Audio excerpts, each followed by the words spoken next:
Cuando el primer automóvil llegó a México, muchos pensaron que era brujería, otros pensaron que era el futuro. Lo cierto es que nadie volvió a ver las calles de la misma manera. Corría el año de 1900. El país vivía un contraste que pocos sabían explicar. Por un lado, la vida rural seguía siendo la norma. Burros cargando agua por calles empedradas, carretas de madera crujiendo bajo el peso del día. El polvo del camino era parte de lo cotidiano, tan natural como el sol y el hambre. Así había sido siempre. Así esperaba la mayoría que siguiera siendo. Pero por otro lado, en las ciudades más grandes, algo estaba cambiando. El telégrafo ya unía a pueblos lejanos en cuestión de segundos. La luz eléctrica había sorprendido a todos en León. Y la capital soñaba con parecerse a París, con sus bulevares anchos, sus faroles y su aire de progreso importado. Había una tensión extraña en el ambiente. El México antiguo y el México nuevo convivían en la misma calle, casi sin mirarse. En ese contexto, nadie podía imaginar un vehículo que se moviera sin caballos. Para la mayoría de los mexicanos, una carreta solo podía andar si había una mula o un buey jalando de ella. Eso era una verdad tan sólida como el adoquín. No era ignorancia, era simplemente el mundo que conocían, el único que habían visto funcionar. Así que cuando empezó a correr el rumor de que una máquina de hierro con ruedas iba a cruzar las calles, la gente no lo creyó. No podían creerlo. Un pregonero gritando que el futuro ya había llegado sonaba igual que cualquier otro cuento de feria. La gente escuchaba, se reía un poco y seguía con su día. El asombro y la desconfianza que se vivieron en ese momento eran algo difícil de describir hoy. Sería parecido a lo que sentiríamos si de pronto viéramos una nave espacial estacionarse tranquilamente en nuestra colonia. Esa mezcla de incredulidad, miedo y curiosidad que paraliza antes de que la razón pueda reaccionar. Algunos pensaban que era pura exageración de los ricos, un capricho de gente con demasiado dinero y pocas ocupaciones serias. Otros iban más lejos. Decían que podía tratarse de un invento peligroso. Algunos hasta lo llamaban diabólico, algo que no debía existir porque iba en contra del orden natural de las cosas. Pero en el fondo, todos querían verlo con sus propios ojos. Y ese momento llegó. La llegada del primer automóvil a México no pasó desapercibida. En 1895 llegó uno de los primeros ejemplares importados desde Francia. Era un Panhard et Levasseur, adquirido por Julio Limantour, hermano del entonces secretario de Hacienda. No era un hombre cualquiera el que traía esa máquina. Era alguien con conexiones, con dinero y con acceso a lo que el mundo moderno estaba produciendo al otro lado del océano. Poco después, hacia 1898 y 1899, también se importaron automóviles de marcas como Daimler-Benz. Se cuenta que uno de ellos fue traído por Porfirio Díaz Ortega, hijo del presidente. El poder y la modernidad llegaban juntos, como casi siempre ha ocurrido en este país. Eran vehículos ruidosos, pequeños y frágiles comparados con los de hoy. Sus motores tosían, vibraban y llenaban el aire de un olor nuevo que nadie sabía cómo nombrar. Sus ruedas eran delgadas, sus carrocerías abiertas, y quien los manejaba necesitaba tanto valor como habilidad para mantenerlos en marcha. Pero en ese tiempo, eran como tener una joya tecnológica en las manos. Algo que muy pocos podían tocar y casi nadie podía entender. Las calles de la Ciudad de México no estaban hechas para eso. Los adoquines irregulares, los charcos de temporada, los animales sueltos y los vendedores ambulantes convertían cada recorrido en una prueba de resistencia. No había señales, no había reglas de tránsito, no había nadie que supiera qué hacer cuando ese artefacto ruidoso aparecía doblando la esquina. La gente se apartaba, los caballos se espantaban, los niños corrían a ver de cerca y las madres los jalaban de regreso. Era un espectáculo completo, una función que nadie había pedido, pero que todos querían presenciar. Y sin embargo, ahí estaba, moviéndose solo, sin animal que lo jalara, sin viento que lo empujara. Solo con ese motor interno que nadie en la calle sabía explicar, pero que todos podían escuchar desde una cuadra de distancia. México estaba viendo algo que cambiaría todo.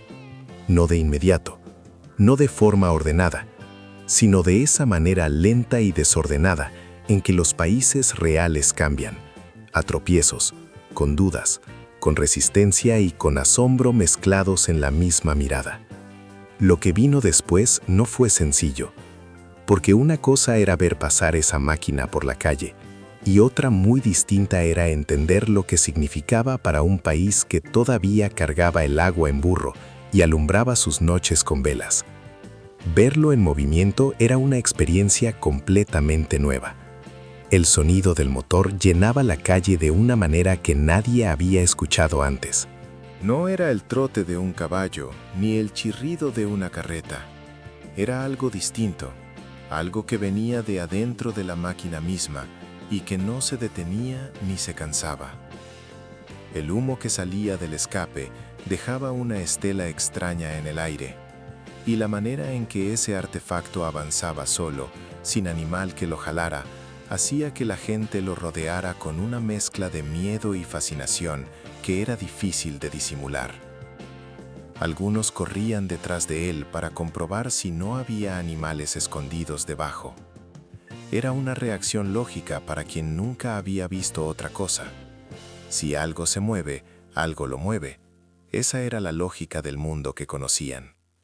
Así que se agachaban, miraban por debajo de las ruedas y no encontraban nada. Solo fierro, grasa y ese ruido continuo que no tenía explicación sencilla. Otros hacían la señal de la cruz, convencidos de que se trataba de un artefacto del demonio. No era superstición sin fundamento, era la reacción natural de personas que habían crecido en un mundo donde las cosas no se movían solas. Lo que no tenía causa visible generaba desconfianza, y la desconfianza, en ese tiempo, muchas veces tomaba forma de oración. Los periódicos de la época lo describían como una carroza sin caballos. Resaltaban lo insólito de ver a un chofer girar un volante en vez de jalar las riendas. Era una imagen que costaba trabajo procesar. Un hombre sentado, con las manos sobre una rueda pequeña, guiando una máquina que pesaba varios cientos de kilos. Sin látigo, sin bridas, sin animal que obedecer. Solo ese volante y ese motor que respondía a su propio ritmo. Quisieron enterrar esta historia bajo toneladas de concreto, pero nosotros la desenterramos. Si exiges la verdad, suscríbete a Secretos de los Descubrimientos Mexicanos. El costo era tan alto que solo unas cuantas familias de la élite porfiriana podían permitirse uno. No era un gasto, era una declaración. Tener un automóvil no era simplemente contar con un medio de transporte. Era la prueba de estar conectados con Europa. Era demostrar que se formaba parte de la modernización que Porfirio Díaz tanto presumía en sus discursos y en sus recepciones de gala. El régimen de Díaz tenía una obsesión clara con la imagen del progreso. Las avenidas anchas, los edificios de cantera, los ferrocarriles y ahora los automóviles eran piezas del mismo escaparate. México quería verse moderno ante el mundo. Y los hombres con dinero y poder entendieron rápido que ese vehículo era la pieza más visible de ese escaparate. Pero había algo que ese escaparate no mostraba. Las calles que estaban más allá del Paseo de la Reforma no eran bulevares. Eran caminos de terracería llenos de piedras sueltas, baches profundos y polvo que se levantaba con cualquier viento. Esos automóviles importados de Europa habían sido diseñados para circular por calles empedradas y bien trazadas, no para sobrevivir el México real que existía fuera de las avenidas de exhibición. Cuando alguno de esos vehículos se aventuraba más allá del centro, los problemas comenzaban de inmediato. Una llanta delgada no aguantaba mucho sobre terracería irregular. Un motor calibrado para el clima templado de Europa protestaba bajo el calor seco del altiplano mexicano. Y si algo fallaba, no había taller, no había refacciones, no había nadie que supiera qué hacer con esa máquina rota en medio de la calle. Ahí fue donde empezó el verdadero problema, porque importar un automóvil era relativamente sencillo si se tenía el dinero. Lo difícil era mantenerlo funcionando en un país que no tenía la infraestructura ni el conocimiento técnico para sostenerlo. Mientras la clase alta hablaba de progreso, los trabajadores seguían transportándose en tranvías tirados por mulas, en carretas de bueyes, o simplemente caminando kilómetros a pie, como siempre lo habían hecho y como esperaban seguir haciéndolo. La escena era absurda si uno se detenía a mirarla con cuidado. Un automóvil cruzando entre carretas de leña, aguadores con cántaros al hombro, niños descalzos corriendo al costado de la calle. El futuro y el pasado compartiendo el mismo adoquín, sin que ninguno de los dos pidiera permiso al otro. Esa imagen resume algo que México ha vivido muchas veces a lo largo de su historia. El progreso llegando por la puerta principal para unos pocos, mientras la mayoría lo ve pasar desde afuera. Los automóviles también trajeron consigo nuevas figuras. Los choferes, que al inicio eran extranjeros contratados para manejar aquellas máquinas desconocidas. No cualquiera podía encender un motor, y menos aún repararlo cuando fallaba. Ese conocimiento no existía todavía en México. Había que importarlo junto con los vehículos. Pero poco a poco surgieron los primeros mecánicos, en talleres improvisados, con herramientas básicas y mucho ingenio. Hombres mexicanos empezaron a aprender ese oficio nuevo, a entender cómo funcionaba ese motor, a diagnosticar fallas sin manuales, a resolver problemas con lo que tenían a la mano. No había escuelas para eso, no había cursos ni certificaciones. El aprendizaje era directo, físico y muchas veces doloroso. Un dedo atrapado entre piezas, un quemón del escape. Una tarde entera desmontando un carburador para entender por qué no jalaba el motor. Así se aprendía. Así nació un oficio que con el tiempo se volvería uno de los más extendidos en el país. Esos primeros mecánicos mexicanos no tenían manual que los guiara. Tenían la máquina enfrente, las manos disponibles y la necesidad de resolverlo. Eso era suficiente. Porque en México, cuando no hay otra opción, el ingenio aparece solo. Para la gente común, el auto era motivo de asombro y a veces de enojo. Algunos lo veían como un símbolo de desigualdad. Un capricho de los ricos que ocupaba espacio en calles pensadas para caballos y para personas que caminaban, que hacía ruido donde antes había silencio, que espantaba a animales y obligaba a todos a hacerse a un lado. Pero también despertaba sueños. Muchos niños, al ver pasar esos vehículos, aseguraban que algún día ellos mismos manejarían una de esas máquinas.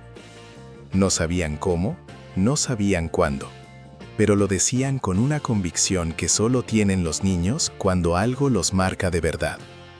Y aquí es donde la historia se pone más interesante, porque ese sueño no se quedó en palabras. Con el paso de los años, esos niños que corrían detrás de los automóviles en las calles del Porfiriato fueron creciendo. Algunos se convirtieron en los primeros conductores mexicanos, otros en los primeros mecánicos de taller, otros más en los primeros vendedores de refacciones, en los primeros instructores, en los primeros que entendieron que ese negocio nuevo tenía futuro en México. El automóvil no llegó solo a transformar el transporte. Llegó a crear oficios, a generar empleos, a despertar una industria que el país no tenía y que tuvo que construir desde cero, con las manos y con el tiempo. Ese proceso no fue limpio ni ordenado, fue caótico, desigual y lleno de contradicciones, como casi todo lo que ha construido este país. Las primeras décadas del siglo XX trajeron más vehículos, más marcas y más problemas. Las calles seguían sin estar preparadas. Los caminos entre ciudades eran en su mayoría terracería pura, con tramos que en temporada de lluvias se volvían intransitables. Un automóvil que salía de la Ciudad de México rumbo a Puebla o a Querétaro se enfrentaba a condiciones que ningún fabricante europeo había considerado al diseñar sus máquinas. Las llantas se ponchaban con frecuencia, los motores se recalentaban, los ejes se doblaban en los baches más profundos, y el conductor tenía que resolver todo eso en el camino, con lo que llevara encima, sin ayuda y sin taller a la vista. Eso fue moldeando una manera particular de relacionarse con la máquina, una manera práctica, directa y sin romanticismos. El mexicano que manejaba en esas condiciones no tenía tiempo para admirar la ingeniería del vehículo, tenía que mantenerlo vivo. Y eso requería un tipo de conocimiento que no venía en ningún manual importado. Requería observar, escuchar el motor, saber cuándo un ruido nuevo significaba problema y cuándo era solo el camino. Aprender a leer la máquina como si fuera un animal de carga, con sus propios estados de ánimo y sus propias señales de alerta. Así fue como México empezó a desarrollar su propia cultura del automóvil, no copiada de Europa ni de los Estados Unidos, construida desde adentro, desde la necesidad, desde el bache y desde el taller improvisado al costado del camino. Ese conocimiento no se escribió en libros. Se transmitió de mano en mano, de taller en taller, de padre a hijo. Y fue la base sobre la que décadas después se construiría una industria automotriz real en este país. Hoy, más de un siglo después, el contraste es casi irónico. Los autos se cuentan por millones en este país. Forman parte de la rutina diaria de casi cualquier familia. Y en lugar de asombro, provocan tráfico, estrés y contaminación. Lo que antes era un lujo reservado para unos cuantos, se convirtió en una necesidad tan común que dejamos de maravillarnos por lo que significa. Ya nadie se detiene en la banqueta a ver pasar un automóvil. Ya nadie hace la señal de la cruz cuando escucha un motor. Ya nadie corre detrás de uno para ver si hay un animal escolvido debajo. Sin embargo, hay algo que no cambió. La capacidad de los avances tecnológicos para sorprendernos y para cambiar la vida cotidiana de manera irreversible. Eso sigue siendo igual. Solo cambia la forma que toma ese avance en cada época. Cada generación tiene su primer automóvil, su invento que le cambia la manera de ver el mundo. El objeto que divide el tiempo en un antes y un después. Para México, aquel día a finales del Porfiriato fue el inicio de un camino hacia la modernidad que nadie tenía completamente trazado. Un camino lleno de baches, de desigualdad, de ingenio y de esfuerzo, como casi todo en este país. Y aunque hoy los autos ya no nos sorprenden, recordar ese momento nos conecta con algo importante. Con la emoción genuina de quienes vieron por primera vez cómo una máquina de hierro podía moverse sola por las calles, sin caballos, sin bridas, sin explicación que alcanzara para todos. Esa emoción fue real. Esas personas existieron, y su asombro fue el primer paso de una transformación que todavía vivimos cada vez que encendemos un motor y salimos a la calle sin pensar dos veces en lo que eso significa. Detrás de cada taller mecánico que hoy existe en cualquier colonia de este país, hay una historia que empieza ahí, en esas calles empedradas del Porfiriato, en esos hombres que se agacharon a mirar por debajo de las ruedas de una máquina que no entendían y decidieron que iban a entenderla, que iban a aprender. Que iban a hacer suyo ese conocimiento, aunque nadie se los enseñara. Eso es lo que no se cuenta en los libros de historia. No el automóvil como objeto de lujo, sino el automóvil como detonador de un oficio, de una industria y de una manera de pensar que todavía define a millones de mexicanos. La historia oficial es una mentira. La verdadera historia la contamos aquí. Únete a Secretos de los Descubrimientos Mexicanos y suscríbete para que la memoria no se oxide.